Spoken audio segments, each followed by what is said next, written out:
Hello दोस्तों, कैसे हैं आप सभी। आशा करता हूँ अच्छे होंगे। आज हम एक बार फिर से पॉलिटी की विशेष श्रृंखला का अगला भाग शुरू करने जा रहे हैं, जो आगामी परीक्षाओं के लिए महत्वपूर्ण साबित होंगी। दोस्तों, इस श्रृंखला के भाग 6 को शुरू करने से पहले कुछ पंक्तियाँ हो जाएं। संघर्ष में आदमी अकेला होता है, सफलता में दुनिया उसके साथ होती है। जिस जिस पर ये जग हंसा है, उसी ने इतिहास रचा है। तो दोस्तों, अब शुरू करते हैं विशेष पॉलिटी श्रृंखला भाग 6। मूल अधिकार। मूल अधिकार का सर्वप्रथम विकास कहाँ हुआ था? ब्रिटेन में। ब्रिटिश नागरिकों को सर्वप्रथम लिखित रूप में मूल अधिकार प्रदान करने वाले दस्तावेज का क्या नाम है? अधिकार पत्र। ब्रिटिश सम्राट जॉन ने कब मैग्ना कार्टा पर हस्ताक्षर किया? 1215 ईस्वी में। किस देश ने 1789 ईस्वी में मानव एवं नागरिकों के अधिकार घोषणा पत्र द्वारा अपने नागरिकों को मूल अधिकार प्रदान किए? फ्रांस ने। फ्रांस के शासक लुई 16वें को किस कारण से फांसी पर चढ़ा दिया गया था? मूल अधिकारों के उल्लंघन के कारण। अमेरिकी संविधान में संविधान संशोधन द्वारा कब मूल अधिकारों को शामिल किया गया था? 1791 ईस्वी में। सर्वप्रथम किस देश के संविधान में मूल अधिकार का प्रावधान किया गया था? अमेरिका के संविधान में। अमेरिका के सर्वोच्च न्यायालय ने किस सिद्धांत को प्रतिपादित कर राज्य को मूल अधिकारों पर निर्बंधन लगाने की शक्ति प्रदान की? राज्य शक्ति का सिद्धांत पर। भारत में सर्वप्रथम मूल अधिकार की मांग किस विधेयक के माध्यम से की गई? संविधान विधेयक 1895 ईस्वी के माध्यम से।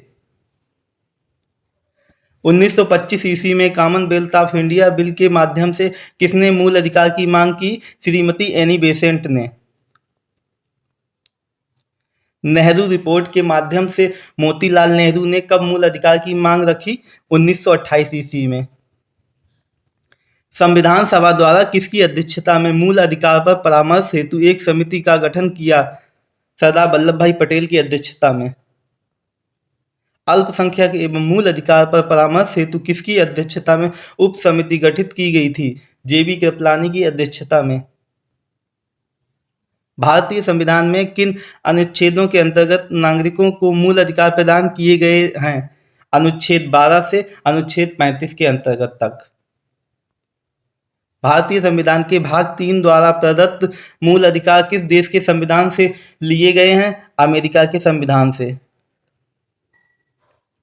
सामान्यतः मूल अधिकार राज्य कृत्य के विरुद्ध एक गारंटी है, किंतु कुछ मूल अधिकार व्यक्तियों के विरुद्ध भी प्रदान किए गए हैं। वे कौन से मूल अधिकार हैं जिन्हें व्यक्तियों के विरुद्ध प्रदान किए गए हैं?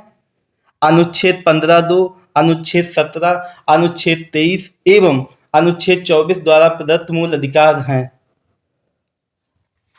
किस संविधान संशोधन द्वारा यह उपबंध किया गया कि आपात के दौरान भी अनुच्छेद 20 तथा अनुच्छेद 21 निलंबित नहीं किए जा सकते हैं?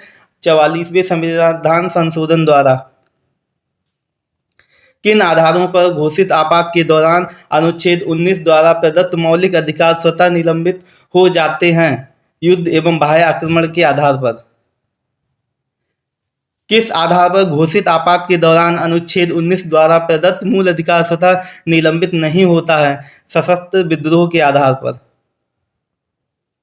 क्या कोई व्यक्ति अपने मूल अधिकार को त्याग सकता है? नहीं। विश्वेश्वरनाथ के मामले में उच्चतम न्यायालय ने स्पष्ट किया कि कोई व्यक्ति अपने मूल अधिकार का त्याग नहीं कर सकता, क्योंकि उसे केवल व्यक्तिगत हित नहीं वरन लोक नीति के रूप में पूरे समाज के हित के लिए संविधान में शामिल किया गया है। भाग 3 के प्रयोजनों के लिए राज्य शब्द को किस अनुच्छेद के तहत परिभाषित किया गया है? अनुच्छेद 12 के अंतर्गत।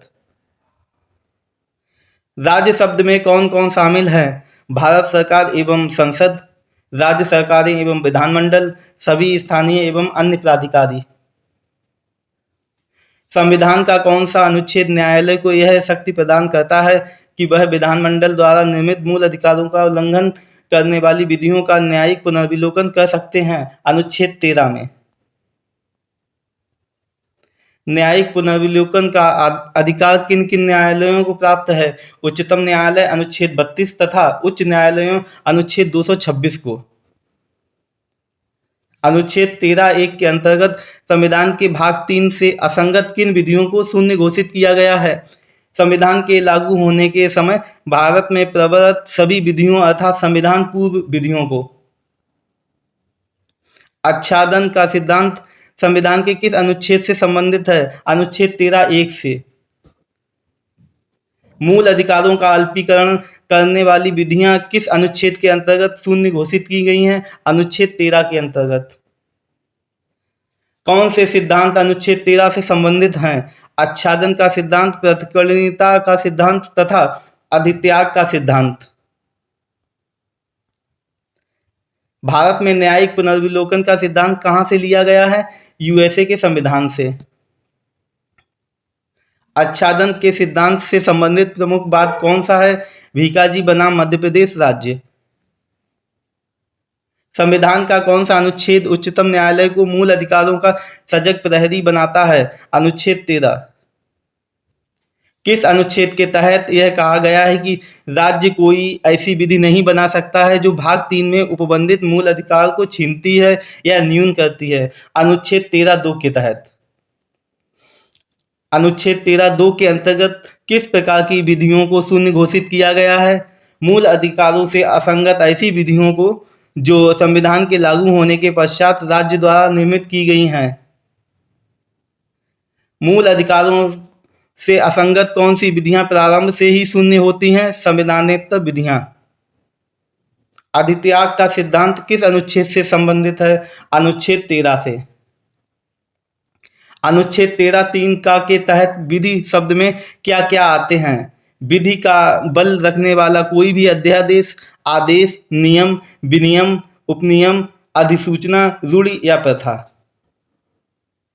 क्या संसद द्वारा किया गया संविधान संशोधन अनुच्छेद 13 के अर्थों में विधि है? नहीं। केशवानंद भारती। भारत के मूल संविधान में कुल कितने मौलिक अधिकार का उपबंध किया गया था? 7। संपत्ति के मूल अधिकार को किस संविधान संशोधन द्वारा मूल अधिकार से अलग कर दिया गया? 44वें संविधान संशोधन अधिनियम 1978 द्वारा। संपत्ति का मूल अधिकार किस अनुच्छेद के तहत उपबंधित किया गया था? अनुच्छेद 19(1)(4) तथा अनुच्छेद 31 के तहत। संपत्ति का अधिकार अब किस अनुच्छेद के तहत एक विधिक अधिकार है? अनुच्छेद 300 का के तहत। वर्तमान भारतीय संविधान के अंतर्गत नागरिकों को कुल कितने मूल अधिकार प्रदान किए गए हैं? 6। संविधान के किन अनुच्छेदों के अंतर्गत समता के अधिकार का वर्णन किया गया है? अनुच्छेद 14 से अनुच्छेद 18 तक। विधि के समक्ष समता और विधियों का समान संरक्षण का मूल अधिकार किस अनुच्छेद के तहत प्रदान किया गया है? अनुच्छेद 14 के तहत। कौन सा अनुच्छेद यह उपबंधित करता है कि राज्य धर्म, मूल वंश, जाति, लिंग या जन्म स्थान के आधार पर विभेद नहीं करेगा? अनुच्छेद 15। किस अनुच्छेद के तहत अवसर की समानता प्रत्याभूत की गई है? अनुच्छेद 16 के तहत। किस अनुच्छेद द्वारा उपाधियों का अंत कर दिया गया है? अनुच्छेद 18 द्वारा। अनुच्छेद 14 द्वारा प्रदत्त समानता का अधिकार किनको उपलब्ध है? सभी व्यक्तियों को।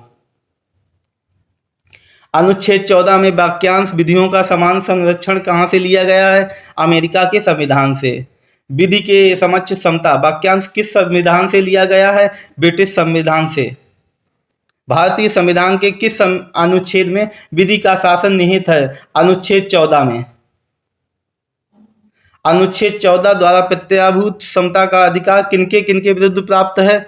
यह अधिकार कार्यपालिका, कृत्य अधिष्ठायी विधि एवं प्रक्रिया विधि के विरुद्ध प्राप्त है। किस अनुच्छेद द्वारा प्रदत्त समता के मूल अधिकार का दावा एक कंपनी भी कर सकती है? अनुच्छेद 14 द्वारा प्रदत्त समता के अधिकार की। तो दोस्तों, इसी के साथ हमारी प्रश्नोत्तर श्रृंखला का ये भाग यहीं पर समाप्त होता है और आपके अपने चैनल BDR के स्टडी को सब्सक्राइब व लाइक करना ना भूलें। धन्यवाद दोस्तों।